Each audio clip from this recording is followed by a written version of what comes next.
So I'm going to do a quick little comparison, pros and cons. EZ Educator, which is the yellow one, Pro Educator, which is the black unit. So the EZ Educator is pretty basic. So these two units over here are paired to this one.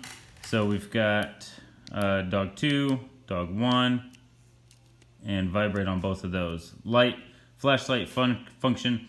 You press your on-off button, hold that, and then press the appropriate dog. I'm going to press and hold and press that. It's going to give me a blinking light. Press it again, gives me a solid light. So again, I'm going to go turn them off like that. So pretty simple, pretty basic unit.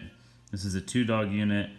Not a whole lot to do in terms of programming this otherwise. You can change what these buttons do. If you just press and hold this, then you can cycle through. Go to 0, press and hold this and cycle through your 4 functions: continuous, momentary, vibe, and tone. The Pro, I'm going to first go over the only disadvantage I think to the Pro, which isn't a big deal for me, but for a lot of people, especially handing these to clients, the flashlight function is a little bit more complex to do. You've got to go to your program mode and then cycle over 2 screens to LC and then press the accompanying dog, flashing light, and solid light. And then if you want to go back to using your remote, because right now it's in program mode, I have to hit program, and now I can use the other functions of the remote. And then to turn that back off, I've got to press and hold for 3 seconds into program mode, cycle over 2 screens by using the on-off button. I press that twice, and then I'm going to press dog 2, which is the red one, dog 1, which is the black one. Then I press program again to go back into my regular user mode. So that's the only disadvantage I think to this. This does have some pretty cool features, most of which I think the average person is not going to use though. So I'm going to go into program. I can set up, say I'm going to set this up for, I'm going to show you the ramp on this one. This is a 2-dog unit also. So dog 1 is these 2 on top, dog 2 are these 2 on the bottom.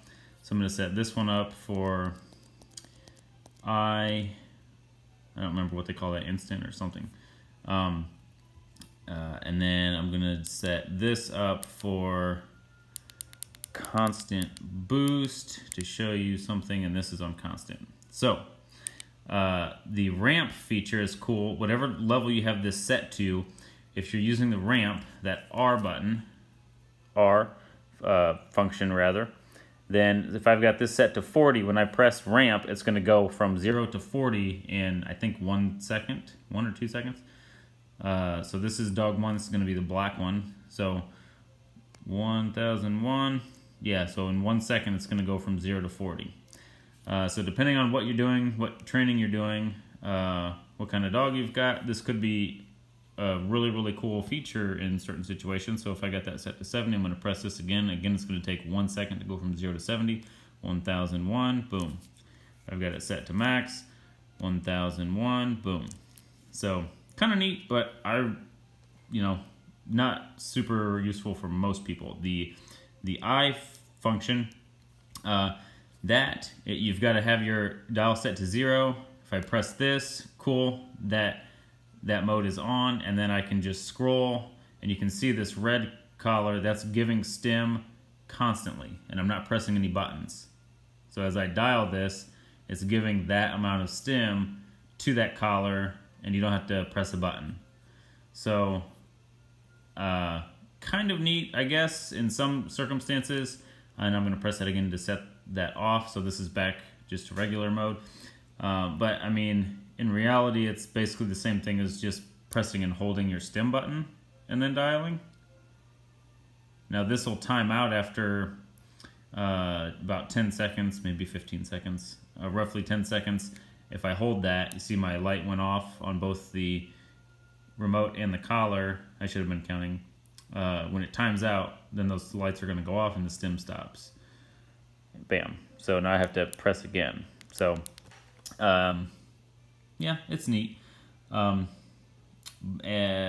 then I think one of the coolest things for having a multi-dog unit like this one is you can set the boost different at a different level for each dog. So let me show you how to do that. Go to your program again. So I press and hold this for two or 3 seconds and it goes into program. Bada bing. And I'm going to press the on-off button once to cycle over to the next page. It says LB. That is level boost. So whatever level I set this to is going to set the boost. So if I want to set dog 2 at level 2, then I'm going to scroll to 2, and I'm going to press and hold this because that is indicator for dog 2. Remember, dog 2 on the bottom, dog 1 on the top. And then if I want to set dog 1 to a boost of 40, then I'll just go like this. And then I'm going to hit program mode to go out of here. Okay, so now if I set my dial to 10 and, oh, it might have out of focus. So here you can see that's set to constant boost. So that's just going right up to 12. And I'm going to show you why I did that in a moment. This one is set to constant, so that just has a C without a plus sign. This has a C with a plus sign. You can see dog 2, which is the red one, and the remote shows a level 2 or dog 2 over top of the stim level there on my screen. Now if I want to, so that's already boosted, okay? This here, if I want to use the boost function, I can either set one of these other buttons to like momentary boost or constant boost, or I can, while I'm holding this, I can tap this other button and it's going to boost. And you can see when that plus comes up, it goes up by 40 levels. That's because I set the boost to 40. That's pretty cool that I can set the boost differently for different dogs. That's super, super useful if you've got multiple dogs that have a different baseline working level. So for these 2 dogs that I'm setting this up, for example, dog 1 is, her baseline is about a 3. So cool, I'm set on a 3. I can give constant stim on level 3. Her sister, who's also on this remote, who is the red collar here, her baseline is about a 5. So since I've got this set to a boost of 2, without touching my dial, I can have dog 1 on level 3 and dog 2 at level 5. Pretty cool. So as I dial up, like if I go to 10, you know, this is 10 and this is 12. So that's always going to be 2 more. So that can be kind of nice if you're working in, you know, relatively low distraction environments and you're not, you know, their baseline, you're going to be using that baseline. Now, if you move into a higher distraction environment, and like if you go outside and the dogs are a lot more stimulated, and maybe you need to be at a 12 to get dog 1's attention for her to be able to feel that, because she's a little overstimulated with her environment. Now if she's at 12, that's going to put dog 2 at 14. So certain situations that can be super, super useful. At one point I had a 4-dog unit and all 4 dogs had a different working level. So it was nice. I had each of them set to a particular boost. So like if I'm in the house, I don't have to dial. We know when one dog's working level was a 2, one was a 4, one was a 5, and one was a 12.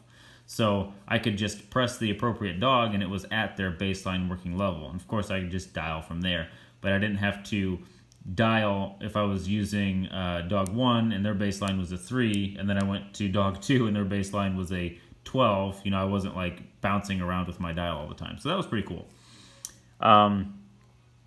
Those are, I'd say the other kind of neat thing is the vibrate on the EZ. There's just one vibrate setting. It just is what it is. It goes brant, brant, brant, brant, brant.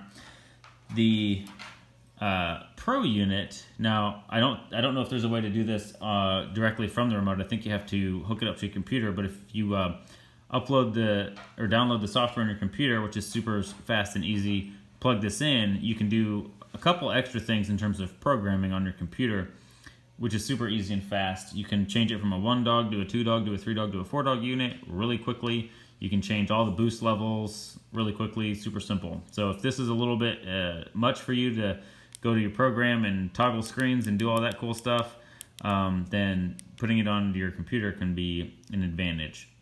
Anyways, what I was getting at was the vibrate. You can change the vibrate intensity as well as the frequency on your computer. And I don't remember exactly what that was. I think there was 3 different intensities, low, medium, and high. So just the amount of vibration that it actually puts off, as well as the pattern. I think there was 2, maybe 3 different patterns. So your basic pattern is your bam, bam, bam, bam. And I believe there was one that was more like a bam, bam, bam, bam, bam, bam, bam, bam, bam, bam, bam, and maybe some other variation. So again, can be pretty neat in certain situations depending on the dog that you're working with and if you are using the vibe function.